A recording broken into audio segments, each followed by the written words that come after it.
욥기 3장 1절에서 10절까지 말씀 한 절씩 교독하도록 하겠습니다. 그 후에 욥이 입을 열어 자기의 생일을 저주하니라. 내가 낱날이 멸망하였더라면 산의 알을 베었다던 그 밤도 그러하였더라며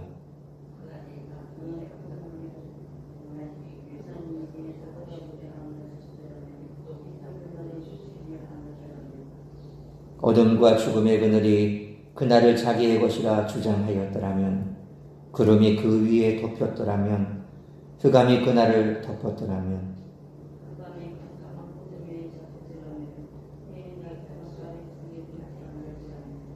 그 밤에 자식을 베지 못하였더라면 그 밤에 즐거운 소리가 나지 않았더라면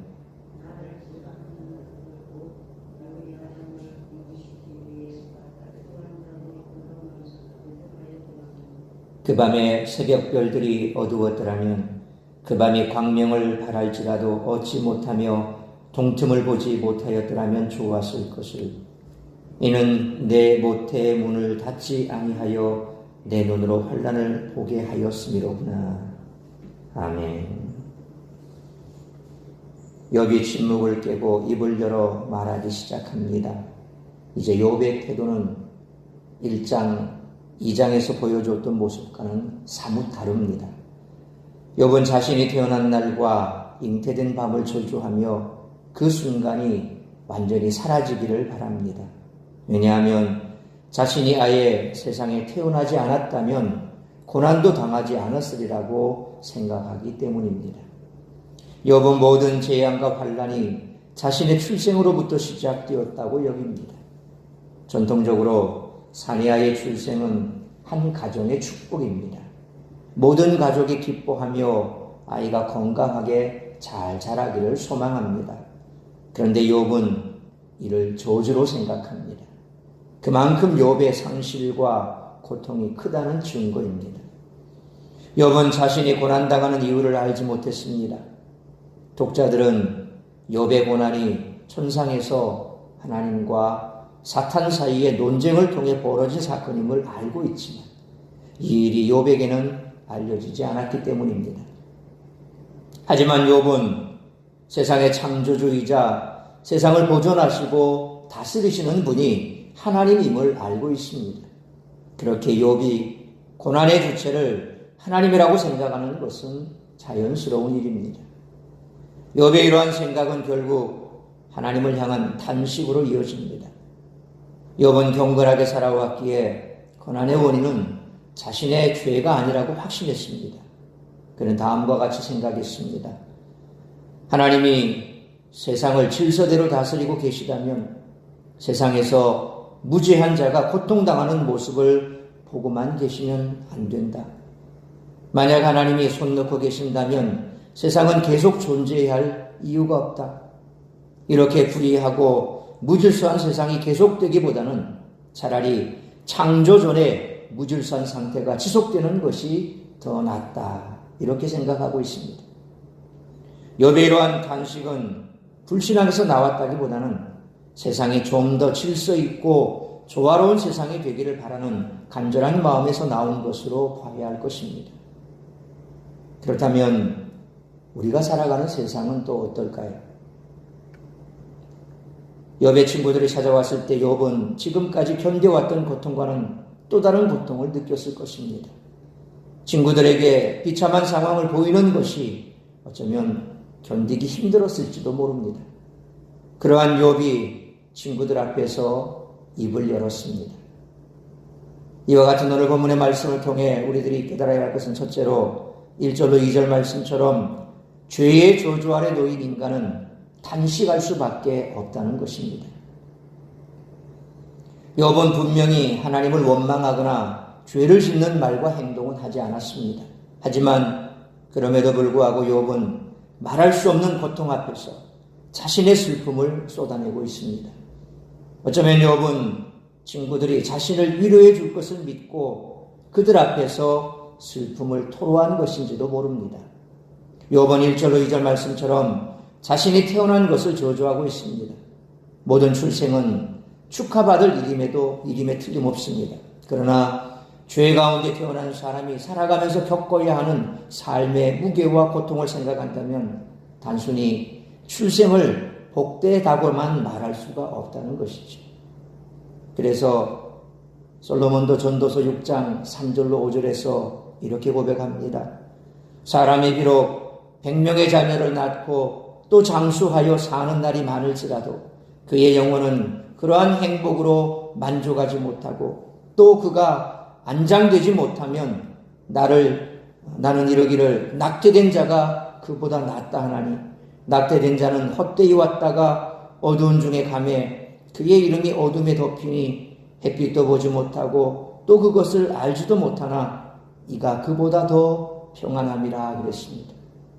그러니까 아무리 많은 자녀를 낳고 또 그것이 여인에게 복이 있고 또 행복으로 만족하지 못하고 안장되지 못한다면 오히려 낙태된 자가 그보다 낫다고 나는 생각된다.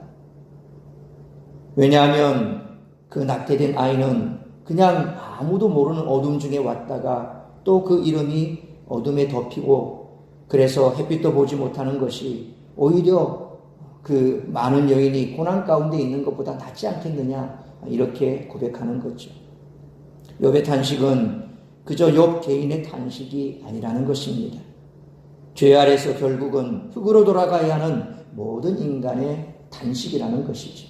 그러므로 죄의 저주 아래 놓인 인간은 탄식할 수밖에 없음을 알고 십자가로 죄와 사망의 권세를 깨뜨린 예수께로 나아가 구원의 기쁨과 영생의 소망 가운데 살아가는 우리 모두가 되시기를 축원합니다.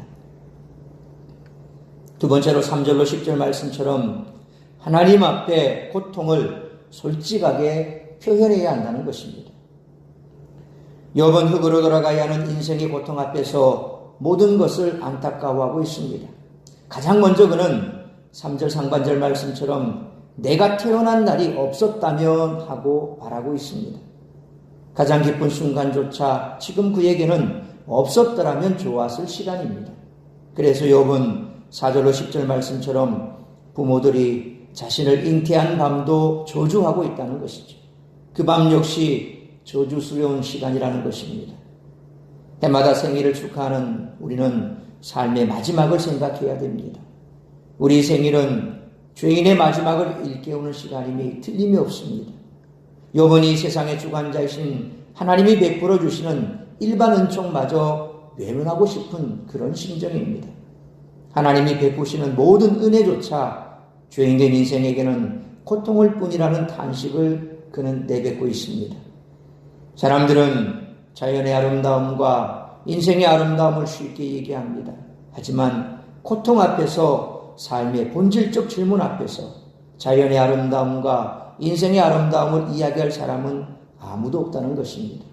어쩌면 지금 이 땅 서울을 중심으로 서울 북부 쪽이나 혹은 또 충청권에 있는 사람들 수해를 입어서 망연자실하는 분들 저는 그분들의 마음이 그렇지가 않을까요? 모두 물에 다 휩쓸려 사라지고 없고 그래서 할 수 없이 천막에서 그렇게 대피소에서 지내기는 하지만 언제 이것이 다 끝날지 정리가 될지 또다시 비가 온다고 하니 이제 더 이상 건질 것도 없고 남은 것도 없고 들어갈 집도 없고 그러니 해가 뜬들 그 아름다운 반짝이는 해가 무슨 의미가 있고 또 산들바람이 분들 그 바람이 내 인생에 어떤 의미가 있을지 참 자실하시겠죠. 바로 그런 겁니다. 아무리 아름다운 자연을 보고 또 내 인생이 이 땅 가운데 누리는 그 모든 것을 생각하더라도 결국 삶에 있어서 이와 같은 절망 같은 상황 속에 있다면 아무런 의미가 없고 오히려 그가 이 땅에 있다는 그 자체가 존재 자체가 어렵고 힘든 저주가 아닐까 생각이 듭니다. 자신을 건강하게 출산할 수 있었던 어머니마저도 탄식과 원망의 대상이 되고 있는 그런 상태입니다. 욥은 이제까지 하나님을 원망하거나 입술로 죄를 범하지 않았습니다. 하지만 욥도 분명히 고통 앞에서 신음하는 한 인간이라는 것입니다. 고통과 아픔을 누구보다 크게 겪은 사람이 바로 욥이죠. 예레미야 20장 18절에 보니까 어찌하여 내가 태에서 나와서 고생과 슬픔을 보며 나의 날을 부끄러움으로 보내는고라며 예레미야 역시 자신이 태어난 일을 저주하면서 자신이 태어났기 때문에 고생과 슬픔을 보며 인생을 부끄럽게 보내고 있다라고 단식하지 않았습니까? 사실 예레미야 역시도 그가 자원해서 그러진 않았습니다. 하나님께서 이제 이스라엘이 멸망할 것을 선포하라고 하셨으니 선포해야 되고, 또 그렇게 멸망된 이스라엘의 미래를 하나님께서 보여주셨으니 얼마나 그 마음이 무너지겠습니까? 그럼에도 불구하고 돌이켜 하나님께 돌아오라고 외치지만 아무도 돌아오는 사람은 없습니다. 자신의 몸에 고난만 더할 뿐입니다. 사람들은 예레미야를 향해서 매국노라고 손가락질합니다. 또 하나님께서는 머리털을 깎아서 날려라, 수염을 깎아서 날려라, 그리고 멍에를 쥐고 가면서 보여줘라, 온갖 주문들을 다 하십니다. 하나님의 명령이니 선지자로서 해야 되겠지요. 그런데 그렇게 사람들 앞에서 실질적으로 어떤 일이 벌어질지에 대해서 실물로 보여주는 그 마음은 또 오죽하겠습니까? 분명 하나님이 말씀하셨으니 그대로 될 겁니다. 멍에를 맸으니 그들은 멍에를 메고 이제 바벨론의 포로로 끌려갈 것입니다. 눈에 보입니다. 그런데 사람들은 눈 하나 깜짝하지 않습니다. 듣지도 않습니다. 그리고 오히려 자신을 옥에 가두고 진흙탕에 가두고 온갖 모욕을 합니다. 그런 선지자의 마음이 오죽하겠습니까? 그러니 내가 태어나지 않았다면 이런 모습도 보지 않을 것이고 이런 고난도 당하지 않을 것인데, 참 안타까운 심정 아니겠습니까? 그러므로 하나님의 자녀도 인생에서 절망과 낙심을 예 없이 경험한다는 사실을 우리는 알아야 됩니다. 하나님은 우리의 탄식에 귀를 기울이시며 피난처가 되어주실 것이므로, 다만 그 마음이 원망과 분노로 이어지지 않도록 조심하면서 상실한 마음을 하나님 앞에서 정직하게 표현할 수 있는 우리 모두가 되시기를 축원합니다. 사랑하는 성도 여러분, 가끔 성도들은 믿음이 삶의 고통이나 아픔을 느끼지 않게 해준다고 착각하죠. 하지만 성도는 고통을 느끼지 못하는 존재가 아닙니다. 그 누구보다도 고통을 느끼며 고통 앞에서 신음할 수밖에 없는 그런 연약한 인간이라는 것입니다.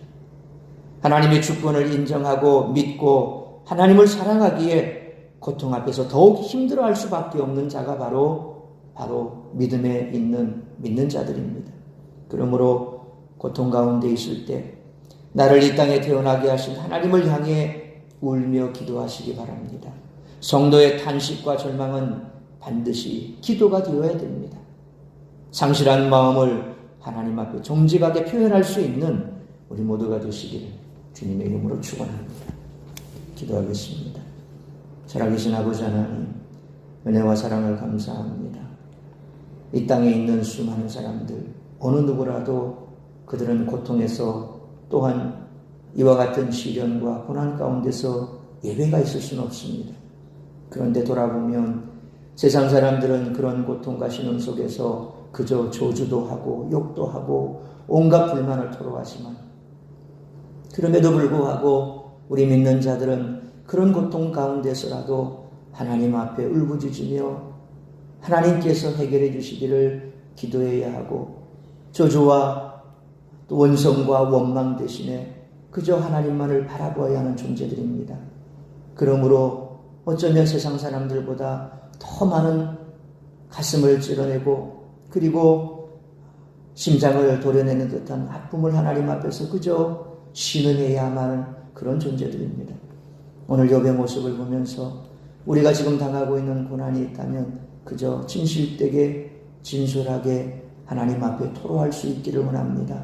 그러나 그것이 좌절과 절망과 원망과 분노로 이어지는 것이 아니라 하나님 앞에 다시 한번 우리 인생이 얼마나 허망한 것인가, 그리고 이 땅 가운데 죄로 인해서 우리가 겪어야 될 고난이 얼마나 큰 것인가, 그러나 이 땅의 삶이 끝나고 나면 우리가 들어가야 할 저 영원한 천국이 있고 눈물도 없고 아픔도 없고 곡하는 것도 없고 더 이상 사망도 없는 영생의 소망을 예수께서 십자가로 우리에게 허락하셨으니 이제는 그와 같은 우리에게 주어진 소망이 있다는 그 소망으로 오늘 내게 주어진 이 고난의 강을 겸허하게 건너갈 수 있는 우리 모두가 되게 하여 주옵소서.